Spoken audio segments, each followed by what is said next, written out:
Book review time, and today's book is Commando Fighting Techniques by Jim Wilson and Paul Evans. I've had this book quite a while. I do remember when I first got it, being really excited to get it, and then being quite disappointed as I read through it. If you don't have any other books like it, so you don't have any practical self-defense books or any Krav Maga books, if you're completely unfamiliar with the real combat system as taught by the British Combat Association, then yeah, this is a pretty decent book to get. It's one of those where I think it's a good introduction. It's a nice addition to your library, but you can live without it. It's okay. It's quite heavily illustrated. It goes through quite a lot of different things. There's a lot of like this type of blank space here happens quite a bit in it, but it's okay. Goes through, I can just find. So if you can see there, it's got quite a lot of stuff that goes over on its own syllabus. It's very, it's very basic, and a lot of it does come across as martial arts in fatigue, as you can see by the type of hand position they're asking you to utilize and stuff, and it is very blocked, as in A to B to C to D. It doesn't take into account any type of adrenaline rush or any of the psychology of a fight. It is literally just okay. So one of my big criticisms of a lot of martial arts for self-defense type stuff is it's not actually looking at it as self-defense. It's literally just, these are the exact same techniques we've just done in the dojo, only now we're stood in the car park around the back of the building and we're wearing jeans and a polo shirt. That's not how it works. Self-defense takes a different psychological view, as covered in my 3 siblings video.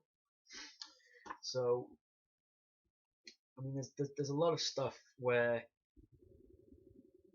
for me personally, I think if someone's coming at you with a knife, you want to avoid trying to do too much technical stuff. I'm not like a big advocate of trying to catch someone's foot either when they're kicking you. Again, if you've got a very basic book on Krav Maga, knowing that this also stuff in here does seem quite similar to stuff I've seen in traditional Japanese jiu-jitsu books. The problem is everybody seems to think that certain stuff is, oh wow, that's the beyond end all. Everyone goes, oh, it's Krav Maga, it's Krav Maga. I go over Krav Maga at a later date. Essentially, we're just trying to reinvent the wheel. There's a handful of stuff that works. The trick is to keep that handful of stuff that works updated to modern society.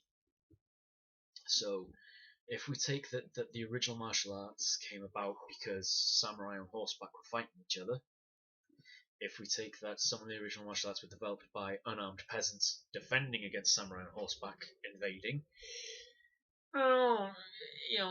I've been to some pretty far out places, but I've never seen a samurai on horseback riding down the street on a Saturday night. However, if we can take the concepts of how to defend against that, then we can take that forward with us. So that's, I think, important. The core physical techniques are probably always going to remain the same. It's the concept, it's the why, it's the how. So this, it's not a bad book by any stretch, and it's worth having, if only for the historical part of it. But again, if you've not got anything like this, then it is worth getting, if only as an introduction. So it's not a book that I would suggest everybody you must go and get. You have to have this. You can live without it, but it's probably worth having.